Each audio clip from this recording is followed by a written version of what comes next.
Messrs are के bag enterprises करके एक फैक्ट्री चलती है जिसमें स्कूल बैग्स का मैन्युफैक्चरिंग किया जाता है। ये फैक्ट्री 3 पार्टनर्स के द्वारा संचालित की जाती है, जिसमें एक का नाम मनोज कुमार, एक का नाम शशि कुमार और एक का नाम रजनीश कुमार है।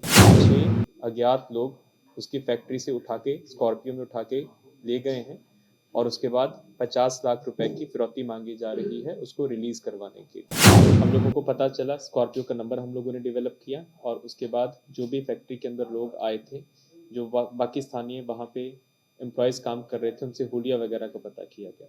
तो बाढ़ थाना क्षेत्र में इनको घेरते हुए, नाकाबंदी करते हुए स्कॉर्पियो को पकड़ा गया। नमस्कार, आप लाइव स्ट्रीज देख रहे हैं और मैं हूं आपके साथ रोहित वर्मा। देखिए, राजधानी पटना में एक बड़े बैग फैक्ट्री के मालिक को ही अपराधियों ने अपना निशाना बनाया। पटना के पाटलिपुत्रा इलाके से अपराधी 6 की 7 से संख्या में पहुंचते हैं एक व्हाइट स्कॉर्पियो से और जबरन बैठाकर बाढ़ की ओर ले जाते हैं, जहां से पुलिस 6 अपराधियों को धर दबोचती है। और देखिए, पैसे से जुड़ा हुआ ये मामला बताया जा रहा है। रजनीश के भाई कामेश को अपराधियों ने अपना निशाना बनाया। क्यों बनाया, कैसे ये पूरी वारदात को इन अपराधियों के द्वारा अंजाम दिया जाता है और कैसे जम्मू कश्मीर में पोस्टेड एक जवान के भाई ने लाइसेंसी हथियार का दुरुपयोग कर कैसे इस पूरी वारदात को अंजाम दिया है, सबसे पहले हम आपको वो सुनवाते हैं और सुनवाते हैं कि पटना के एसएसपी मानवजीत सिंह ढिल्लों खुलासा करते हुए क्या कुछ बता रहे हैं। आज का हम लोगों ने आप लोगों को आमंत्रण दिया है संवाददाता सम्मेलन में। ये एक फिरौती हेतु अपहरण का मामला हुआ था, जिसमें पाटलिपुत्र इंडस्ट्रियल एरिया में एक मैसर्स आर के बैग एंटरप्राइजेस करके एक फैक्ट्री चलती है जिसमें स्कूल बैग्स का मैन्युफैक्चरिंग किया जाता है। ये फैक्ट्री 3 पार्टनर्स के द्वारा संचालित की जाती है, जिसमें एक का नाम मनोज कुमार, एक का नाम शशि कुमार और एक का नाम रजनीश कुमार है। तो 1 तारीख को पाटलिपुत्रा थाना को सूचना प्राप्त हुई थी संध्या 5 बजे के तकरीबन कि उसके भाई को, जिसका नाम कामेश राम है, पिता का नाम विदेशी राम, जो कि मूल रूप से पिरोखर गांव, थाना मधवापुर, जिला मधुबनी के रहने वाले हैं, उसके भाई को 6 अज्ञात लोग उसकी फैक्ट्री से उठा के स्कॉर्पियो में उठा के ले गए हैं और उसके बाद 50 लाख रुपए की फिरौती मांगी जा रही है उसको रिलीज करवाने के लिए। तुरंत जैसे ही पाटलिपुत्रा थाना में सूचना प्राप्त हुई, क्योंकि बहुत ही गंभीर मामला था, इंडस्ट्रियल एरिया से एक फैक्ट्री से उठाया गया था, तो जो जो अपहरण करता है कामेश राम, उसका अपना भाई है रजनीश कुमार, जो कि फैक्ट्री का संचालक भी है। तो उससे संपर्क किया गया, उसके भाई की फोटोग्राफ्स को प्राप्त किया गया। फिर आसपास का जितना भी हम लोगों का सीसीटीवी कैमरा था उसका हम लोगों ने अवलोकन किया और एक विशेष टीम का गठन किया, जिसमें नगर पुलिस अधीक्षक मध्य, ग्रामीण पुलिस अधीक्षक, अनुमंडल पुलिस पदाधिकारी विधि व्यवस्था और अनुमंडल पुलिस पदाधिकारी बाढ़ को लगाया गया। इसमें हम लोगों को पता चला, स्कॉर्पियो का नंबर हम लोगों ने डेवलप किया और उसके बाद जो भी फैक्ट्री के अंदर लोग आए थे, जो बाकी स्थानीय वहाँ पे एम्प्लॉयज़ काम कर रहे थे, उनसे हुलिया वगैरह का पता किया गया। तत्कालीन हम लोगों ने 5 टीम्स बनाई और जितना भी हम लोगों का नाकाबंदी था, सीसीटीवी से हम लोगों को पता चला कि बाढ़ की तरफ, 4 लेन की तरफ स्कॉर्पियो लेकर भाग रहे हैं। तो जितने भी रास्ते में थाने पड़ रहे थे, फतुआ, अतमल गोला, खुशरूपुर, बाढ़, सभी जगह पे चेकिंग करवाया गया। इसी क्रम में, क्योंकि स्कॉर्पियो का नंबर आ गया था, हम लगातार हर जगह से फीडबैक ले रहे थे, तो बाढ़ थाना क्षेत्र में इनको घेरते हुए, नाकाबंदी करते हुए स्कॉर्पियो को पकड़ा गया और जो जिसका अपहरण हुआ था कामेश राम, उसको सकुशल बरामद किया गया और इसमें टोटल 6 लोगों की गिरफ्तारी हुई है। तो ये जितने भी गिरफ्तार हैं, जब इनसे पूछताछ किया गया तो पता चला कि बहुत ही कुख्यात गिरोह है सोनू मोनू गिरोह, जो कि पटना ज़िला में, लखीसराय ज़िला में और बेगूसराय ज़िला में सक्रिय है।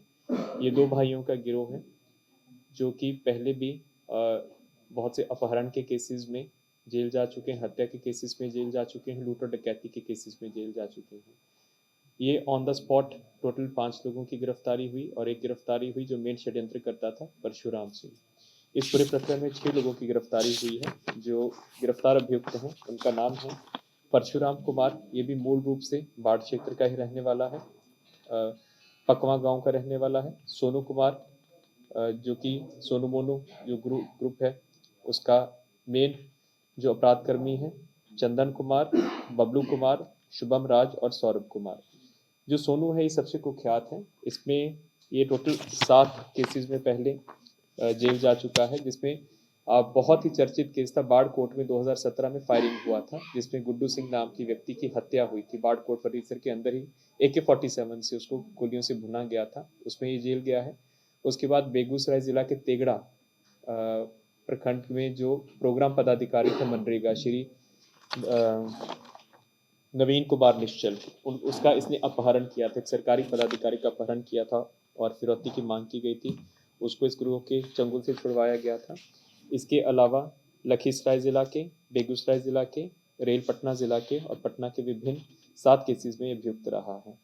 इसके साथ जो पकड़ा गया है बबलू कुमार भी बदौर थाना क्षेत्र का रहने वाला है और ये एक हत्या के केस में 2020 में वीरेंद्र माथुर की हत्या हुई थी, जो कि वार्ड सदस्य हैं, पंचायत के वार्ड सदस्य हैं। उसी में भी जो पंचायत में काम चलता है, नल जल योजना का और गली नली का काम चलता है, उसमें पैसे की बांट को लेकर उसकी हत्या की गई थी। उससे पहले भी अटेम्प्ट टू मर्डर के केस में जेल जा चुका है। इसी प्रकार जो एक और सौरभ कुमार पकड़ा गया है, ये 2019 में इसने एक व्यक्ति को गोली मारा था, उसमें जेल गया था। और जो चंदन कुमार पकड़ा गया है, वो भी वीरेंद्र कुमार जो हत्या हुई थी वार्ड सदस्य की, उसकी हत्या में शामिल था और जेल जा चुका है।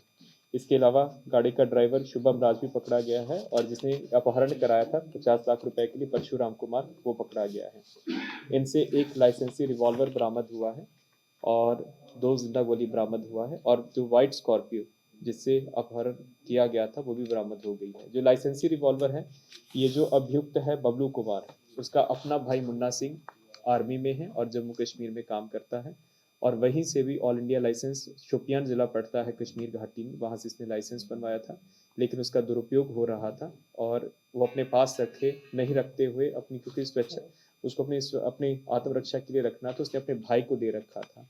और इनकी पूछताछ के क्रम में पता चला कि इन्हीं हथियारों के बल पे लोग स्थानीय स्तर पे ज़मीन का भी काम करते थे और जो लोकल कॉन्ट्रैक्टर्स हैं टेंडर देने में, उसमें रंगदारी का भी काम करते हुए पैसा वसूल रहे थे। इसलिए इस हथियार को भी जब्त किया गया है और हम आर्मी अथॉरिटीज़ को भी इसकी सूचना दे रहे हैं और लाइसेंस कैंसिलेशन के लिए हम लोग यहाँ से शोपियान डिस्ट्रिक्ट मजिस्ट्रेट को यहाँ से लेटर लिखेंगे। एक बहुत ही कुख्यात गिरोह है, पहले भी बहुत तरह के अपहरण के केसेस में और लूट के केसेस में रहा है और पहली बार इन्होंने पटना से इस तरह का इन्होंने दुस्साहस करने का प्रयास किया है, लेकिन पुलिस की सक्रियता के कारण 24 घंटों में अपहरण जिसका हुआ था कामेश, उसको सकुशल बरामद किया गया है और जितने भी इसमें षड्यंत्रकर्ता और अपराधी शामिल हैं उनको गिरफ्तार किया गया है। एक और चीज़ जो पहले भी हम लोगों ने देखा है, इस साल की लगभग तीसरी घटना है जिसमें जो लाइसेंस रिवॉल्वर है, जिसपे अधिकांश जो लाइसेंस गिरफ्तियाँ रिलीज निर्गत हैं पूर्वोत्तर राज्यों से या फिर जम्मू कश्मीर से, उनके दुरुपयोग के मामले प्रकाश में आए हैं। मुख्यालय स्तर से, गृह विभाग के स्तर से कमेटी भी बैठी हुई जिसमें इस प्रकार के सभी अनुज्ञप्तियों का हम लोगों ने सत्यापन पहले भी करवाया है और पुनः एक चरण हम लोग इनका सत्यापन कराएंगे, क्योंकि जो नॉर्मली हम लोग शस्त्र अनुज्ञप्ति रिलीज होती है जिला दंडाधिकारी के कार्यालय से, बहुत ही उसमें एक प्रक्रिया है, जटिल प्रक्रिया है जिसमें कई लेयर्स का सत्यापन किया जाता है। परंतु जो जम्मू कश्मीर और पूर्वोत्तर राज्यों से अनुज्ञप्तियाँ रिलीज हो रही हैं, उनमें बहुत से हम लोगों को धांधलियाँ प्रकाश में आई हैं और उनका जो दुरुपयोग के जो चांसेस हैं वो ज़्यादा रहते हैं। इसलिए हम लोग वहाँ की अथॉरिटीज़ को यहाँ से एक अलग से लेटर भी लिख रहे हैं।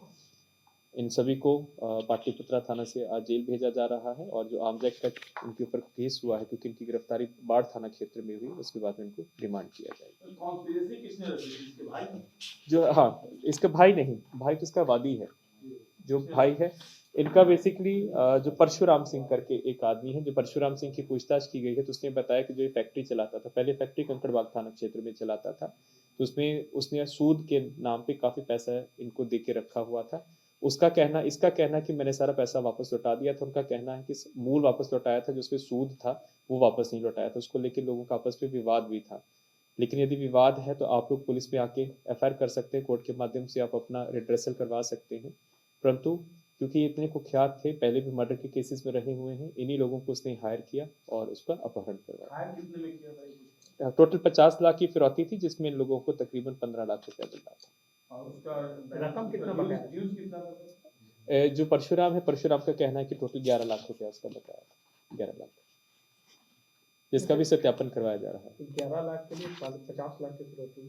उसका ये कहना है कि मैं सूद पे पैसा देता था कि हर 1 लाख के ऊपर प्रत्येक दिन का उसका जो फैक्ट्री से 8,000 रुपया उसको मुझे देने का एग्रीमेंट था। हालाँकि इस प्रकार का कोई एग्रीमेंट हम लोगों को पता नहीं चला, कुछ भी नहीं पता चला। इसलिए और इसका ये कहना था कि इसका फैक्ट्री बढ़ रहा है धीरे-धीरे, पहले कंकड़बाग में था, पाटलिपुत्र इंडस्ट्रियल एस्टेट में लगा दिया, तो इसलिए 50 लाख की इसने फिरौती डिमांड की थी, उसी के फ़ोन से डिमांड जो की। रिकवर हुआ उसका नाम क्या बताया? जो कामेश राम, कामेश कामेश राम पिता विदेशी राम, ये मूल रूप से मधुबनी जिला के रहने वाले हैं। और जो कंप्लेनेंट है इसका अपना भाई है रजनीश राम, जो कि जो फैक्ट्री है आरके बैग एंटरप्राइजेस, उसमें 3 पार्टनर में से 1 पार्टनर। तो आपने सुना पटना के एसएसपी मानवजीत सिंह ढिल्लों ने बताया कि परशुराम कुमार जो कंकड़बाग इलाके में रहता है उसने कर्ज पर पैसा दिया था रजनीश कुमार को, और जब वो सूद या मूल के विवाद को लेकर ये बात इतना तूल पकड़ गया कि उसके ही रजनीश के भाई को इन अपराधियों ने अपना निशाना बनाया।